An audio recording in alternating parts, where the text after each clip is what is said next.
Peggy 18.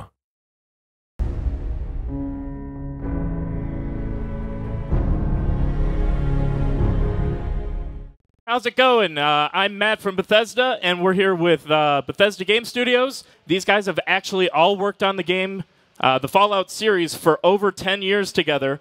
We've got the art director, Istvan Pele. Hello. Lead producer, Jeff Gardner. Hello. Lead writer, Emil Pagliarulo. And you guys don't need to welcome, or you know who he is. Yeah, let's welcome him. Here's Todd Howard, the game director of Fallout 4. So the game was announced about 2 weeks ago. We showed it at the showcase at E3. How are you guys coming along with the game? Great. You know, we're where we need to be. There's a lot to do yet. We build really big games, but you know, we make the games that we want to play, and it's a blast to play, and we're really excited to get it out to everybody.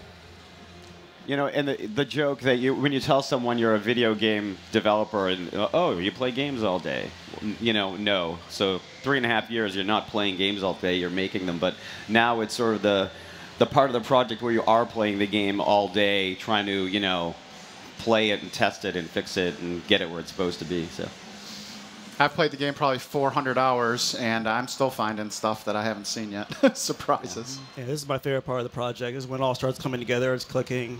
So much fun. We're having a blast. I think that's one thing people don't realize is they think like that we know everything in the game. Like you think like I would know everything in the game. I actually don't. Because we have a studio that's worked together for a long time. I know most of the stuff in the game, but like I'll be playing the game and run into something and be like, who built this? What is this? Because it's so big. And then, you know, I think collectively we all know everything in the game, but usually we'll ask each other. What do you really think makes this feel like a new Fallout since the last one you put out? I think, you know, for every game, we step back and we look at, not as a sequel, but like what makes this Fallout? What is the essence of Fallout? So, you know, this is something where we step back and we're constantly reinventing things. And so this is a whole new take, a whole new vision. Well, I grew up in Boston, so for me, the Fallout 4 has an entirely different meaning. You know, it has a very personal connection to me. It has a lot of different tones through the world because it can be very scary, and then it can get kind of, at times, almost B-movie goofy, but it all kind of works together. In Fallout 3, I think the people who live in that world are very cognizant of they're in this destroyed world, you know? And so we looked at that again and tried to think, well, what if, you know, it's not so much about the past. You know, this is what they know. This is their world. So there's a little bit of, you know, there's a post-apocalypse in a destroyed world, but there's a glimmer of hope sometimes, too, because there are people that are getting on with their lives. And how do you look at that, too? And how does that, you know, inform the different stories in the world? So, Istvan, when the team was finishing up Skyrim in 2011, you were actually putting stuff in the world already. What was that like, kind of being the first guy on the front line? Yeah, it was pretty cool. I mean, I went straight into this game right after Fallout 3 was finished and after we had finished all the DLC.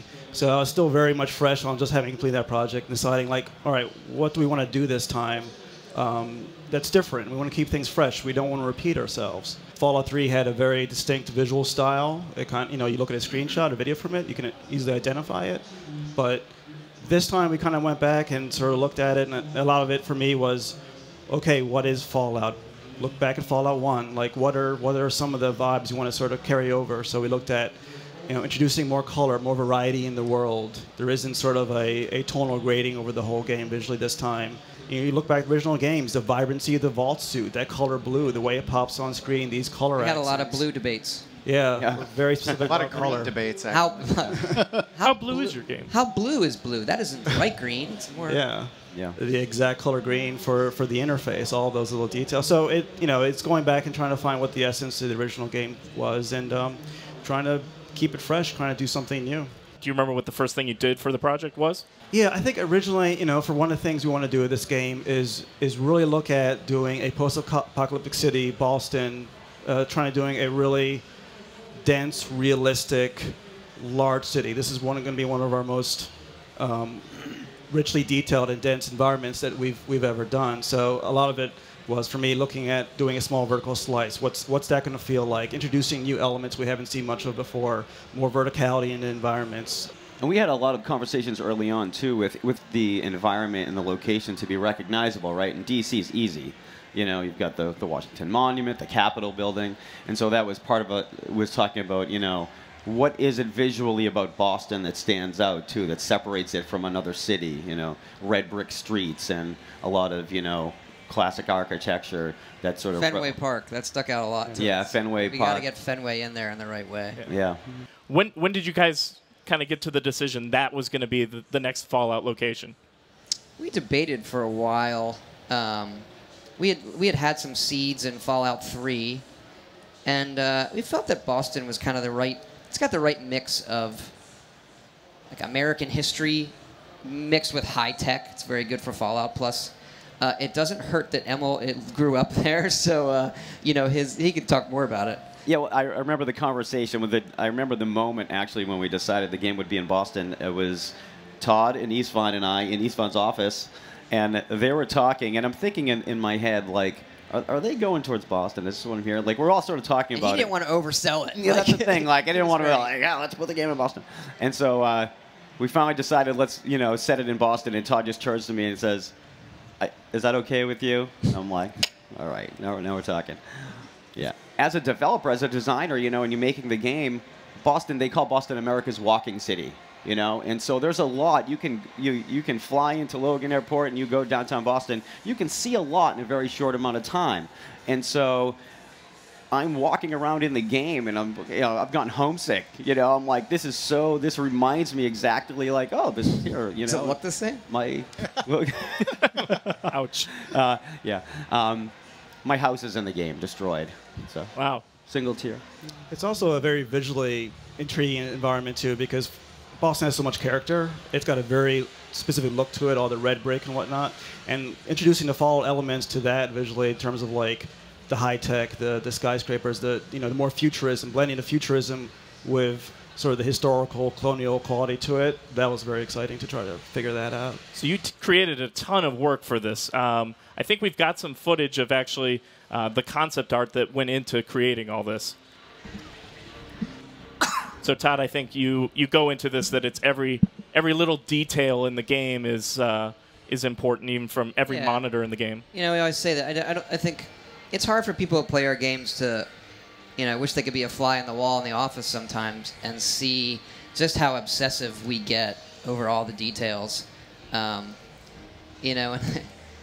not showing all the concept art here. We just possibly, we can't. But the lights there really are. I really like those images because it's almost symbolic to this like obsession with like, what are the labels on these blinky lights on every computer in this area, because someone, we like people to be able to stick their noses in it, and so, despite it being like, I think a lot of times our stuff maybe everything feels really grand, but we're also a first-person game. Yeah. So we need to hold up at both scales that you can stick your nose in it. Credit to our artists. They are amazing. Yeah, our concept artists are fantastic, and because of the unique nature of Fallout, like everything has to be designed. Every vehicle, every prop in the world, the architecture. There's so much we have to draw to cover for artists to build them. And you see a fraction of it here. I almost think this video may even do a better job than the footage we put out of showing you the different styles and palettes of what you're going to see in the game world. We actually go back to some of these environments after we built them, paint them over again, and then redo them in the game just to make sure everything's perfect. The lighting and the shadow and how everything interplays. Yeah, early on, there were one or two concepts that I think the artists riffed on, just coming up with I think like a city street, and we were like, well, could we actually do that in the game? And we hadn't. It wasn't the way we built spaces before, and we actually ended up changing our process a little bit to make some of these doing architecture like that and showing destruction in a different way.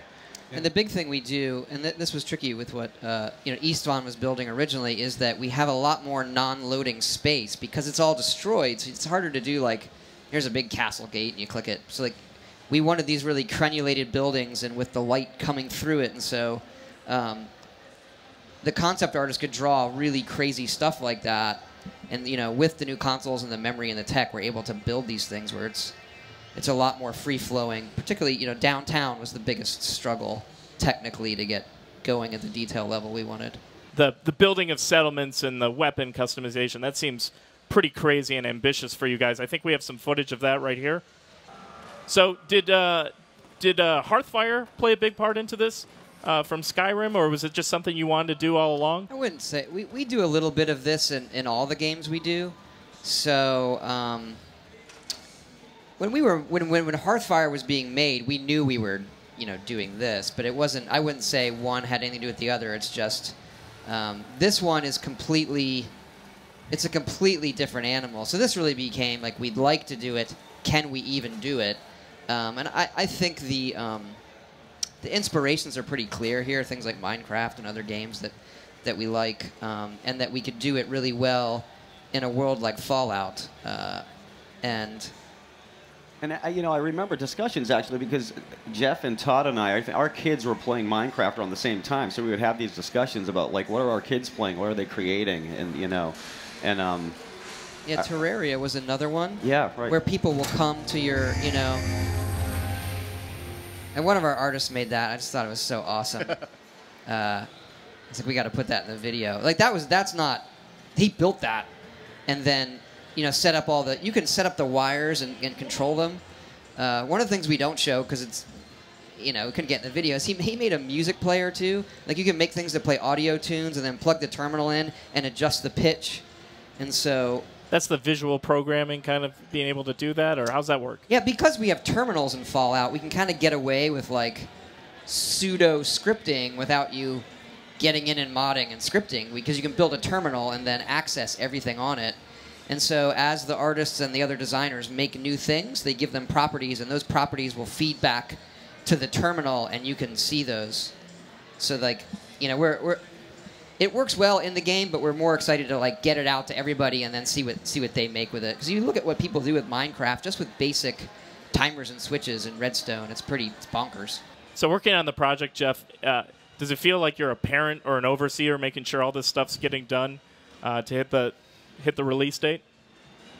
In some regards, I have 5 children, so it's not nearly as difficult as that, honestly. But one's enough for me right now. Yeah. They're wonderful. But like I said, we are blessed to work with some of the best professionals in this industry. We're still sort of a scrappy team in a way. We're just over 100 people, not nearly as big as some of the other studios. So we're able to really have great rapport, an individual rapport with most, all our developers, and really get like this great, I hate the word synergy, but that's what it is, going between different departments. And we empower people to do what they love when they come to our work, and they're really like, what can you contribute today? It's not like we hand them a task sheet or anything along those lines.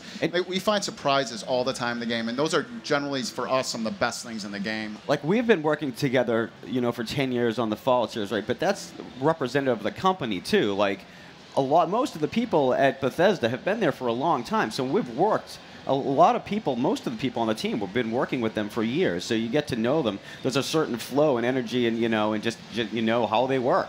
And how to communicate effectively with them. And people see the end result of what we do, but we're coming to the office for 4 years, and we spend a lot of time together. And that's, I think our creative energies together, everybody in the team, that really shows through in the game.